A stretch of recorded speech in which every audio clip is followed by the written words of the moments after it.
Friends, तो चलिए start करते हैं हम गुमनाम हवेली का एपिसोड 14। स्टार्टिंग में शिप्रा के पापा कहते हैं, बुआ आप चुपचाप क्यों हैं? अगर आपकी बताई बातें सच है तो पापा ने मुझे अलग तरह की बात क्यों बताई? बुआ दादी कहती है, जे हो सकता है भैया इस बात को पूरा बताकर तुम्हें चिंतित ना करना चाहते हो। शिप्रा के पापा कहते हैं, अच्छा दादी की मृत्यु के बाद क्या आप सब ने हवेली छोड़ दी थी? बुआ दादी कहती है, हाँ हम सब इस घर में आ गए थे।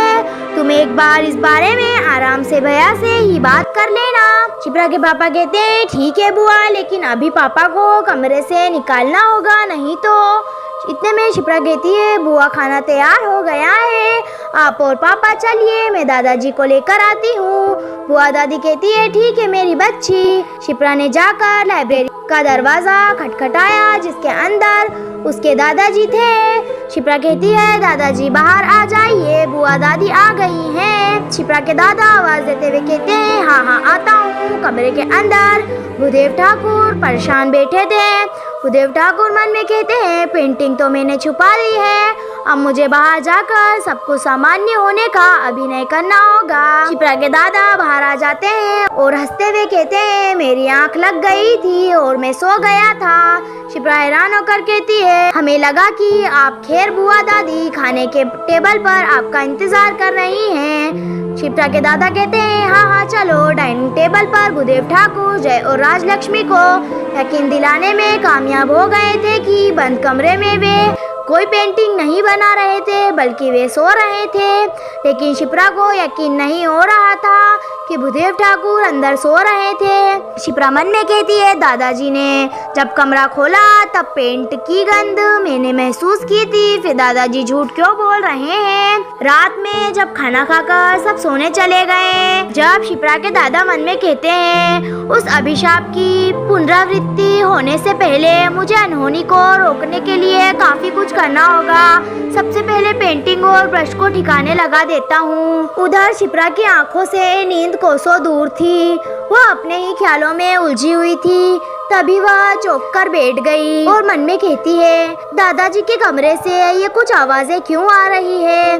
उधर दादाजी अपने कमरे से पेंटिंग लेकर बाहर जाने वाले ही थे कि उन्हें एक आवाज सुनाई दी। तभी कोई शिप्रा के दादा से कहता है, कहाँ जा रहे हो भूदेव? अभी तो खेल शुरू हुआ है और तुम इस खेल के सबसे बड़े मोहरे हो। शिप्रा के दादा हैरान होकर कहते हैं, तुम कौन? शिप्रा को केवल दादाजी की डरी और घबराई हुई आवाज सुनाई दी और वह चौंक कर बेड पर बैठ गई और कहने लगी, ये तो दादाजी की आवाज है। उधर दादाजी के कमरे में कोई ने दादाजी पर हमला किया और कहने लगा, अगर तुमने मेरा काम खराब करने की कोशिश की तो मैं तुम्हें सर्वनाश कर दूंगी। शिप्रा के दादा चिल्लाते हुए कहते हैं, नहीं।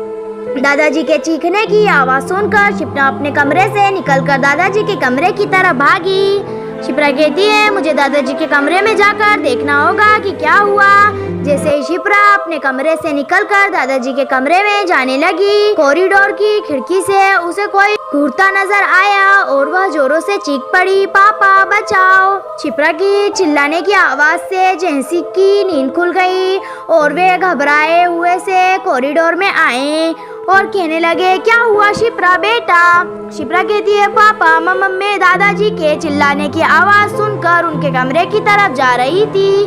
तभी मैंने देखा कि वहाँ उस खिड़की से कोई मुझे घूर रहा है।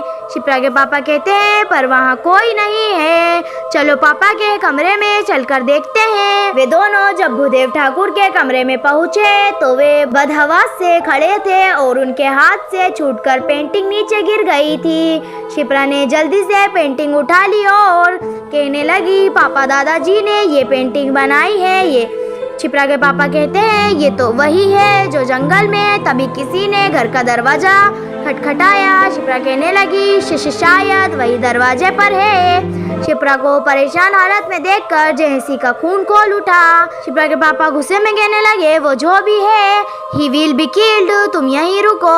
जेंसी ने सावधानी से दरवाजा खोला और सामने खड़े आदमी पर अपनी गन तान दी और कहने लगे, हैंड्स अप। दरवाजे पर एक आदमी खड़ा था जो कहता है, अरे ठाकुर साहब, मैं इंस्पेक्टर सक्सेना हूँ। शिप्रा के पापा कहते हैं, ओ मुझे लगा आप अभी इस वक्त इंस्पेक्टर कहता है, मैं पेट्रोलिंग करते हुए इधर से गुजर रहा था, तभी किसी को आपके घर में ताक झांक करते देखा तो आपको अलर्ट करने आ गया।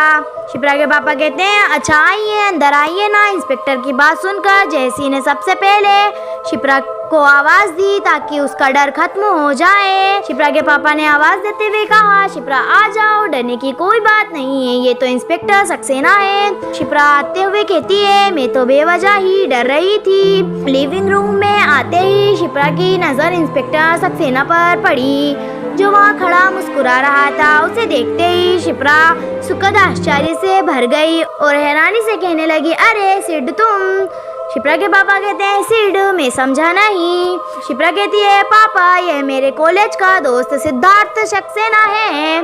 प्रगति है, सिड बैठो ना और बताओ कैसे हो, कॉलेज के फ्रेंड्स से मुलाकात होती है क्या? इंस्पेक्टर कहता है, कहाँ मिल पाता हूँ किसी से, तुमसे ही आज अचानक मिला हूँ। तानिया कैसी है? अभी शिप्रा कुछ कह पाती तभी शोरगुल के कारण जागकर राजलक्ष्मी वहाँ आ गई। राजलक्ष्मी कहती है, अरे इतनी रात गए यहाँ इंस्पेक्टर, यहाँ कैसे क्या हुआ? तभी शिप्रा की नजर लिविंग रूम की खिड़की पर गई, वहाँ खड़ा एक साया उसे घूरे जा रहा था। शिप्रा कहने लगती है, वहाँ से मुझे कोई घूरे जा रहा है। इस बार घूरने वाले साए को इंस्पेक्टर सिद्धार्थ ने देख लिया और वह तेजी से उठकर बाहर गया, लेकिन वहाँ कोई नहीं था। इंस्पेक्टर सिद्धार्थ कहते हैं, अरे इतनी जल्दी वह भाग कैसे सकता है? मैंने तो आसपास की सारी जगहों पर भी देख लिया। तभी शिप्रा के पापा भी बाहर आ गए और कहने लगे, क्या हुआ सिद्धार्थ, कौन था वहाँ? सिद्धार्थ कहता है, पता नहीं चला, अचानक न जाने कहाँ गायब हो गया। जयसी ने एक लंबी सांस लेते हुए दुखी स्वर में कहा, आओ अंदर चलते हैं, कोई दिखाई नहीं देगा, वह अभिशाप वापस आ गया है। सिद्धार्थ कहता है, लेकिन क्यों, कैसा अभिशाप? शोर शराबा सुनकर दादाजी भी वहाँ आ चुके थे। शिप्रा के दादाजी कहते हैं, सब मेरी गलती है, मैंने नहीं चाहते हुए भी उस पेंटिंग को बनाया। बुआ दादी कहती है, कैसी पेंटिंग, क्या बात है जय, मुझे बताओ। सिद्धार्थ कहता है, हाँ क्या बात है, मुझे भी यह पहेली समझ नहीं आ रही। जयसी ने जंगल में शिप्रा और तानिया के साथ घटित हुई घटना बताना शुरू किया। तो कहने लगे, तो सुनिए, 3 साल पहले की बात है। और पूरी बात बताते बताते रात सुबह में बदल गई। फिर हमें सुबह चाय के कप दिखाए जाते हैं। शिप्रा के दादा कहते हैं, आज मैंने उस तनिष्क की पेंटिंग बनाई है जो कभी अरुंधति से शादी करना चाहता था। शिप्रा कहती है, इसका मतलब उसकी आत्मा रुद्रा की कैद से आजाद हो गई है। शिप्रा के दादा कहते हैं, रुद्रा ने मालिनी को कैद नहीं किया था, अब मालिनी और तनिष्क साथ साथ हैं। बुआ दादी कहती है, इतना सब कुछ हो गया और आप लोग मुझे अब बता रहे हो। शिप्रा के पापा कहते हैं, हम आपको परेशान नहीं करना चाहते थे। सिद्धार्थ कहता है, मैंने कभी ऐसी अनोखी घटना के बारे में नहीं सुना। खैर जो भी हो, अंकल आप थाने चलकर FIR लिखवा दो। शिप्रा के पापा कहते हैं, ठीक है सिद्धार्थ, तुम चलो, मैं भी फ्रेश होकर पहुंचता हूँ। सिद्धार्थ कहता है, बाय शिप्रा, मैं तुम्हें कॉल करूँगा, अपना ख्याल रखना। शिप्रा कहती है, ओके सिड, बाय। दोपहर में शिप्रा ने फिर अपनी बुआ दादी को घेरा। शिप्रा कहने लगी, बुआ दादी, मुझे दादाजी के पास्ट की पूरी बात जाननी है, प्लीज बताइए ना। बुआ दादी कहती है, हाँ बेटा सुनो, शायद पूरी जानकारी से ही कड़ियाँ जुड़े और इस अभिशाप से मुक्ति संभव हो पाए।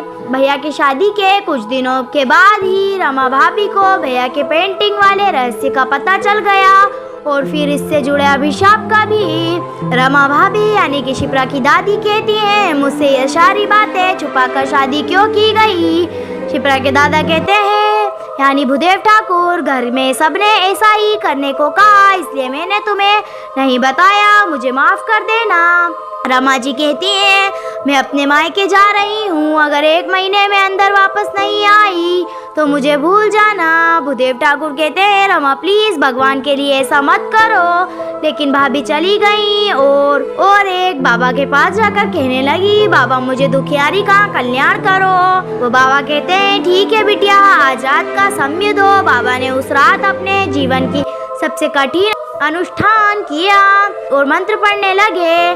तभी वहाँ एक कण पिशाचनी आई और कहने लगी, कण पिशाचनी को क्यों बुलाया? अघोरी जल्दी बता। फिर यही हमारे एपिसोड की एंडिंग हो जाती है। कण पिशाचनी क्यों बुलाई गई? क्या है दादाजी के पास्ट में? तनिष्क क्या शिप्रा पर फिर से हावी हो जाएगा? सिड के साथ शिप्रा और तान्या का क्या अतीत था? सभी प्रश्नों के जवाब होंगे अगले एपिसोड में। बने रहिए हमारे साथ।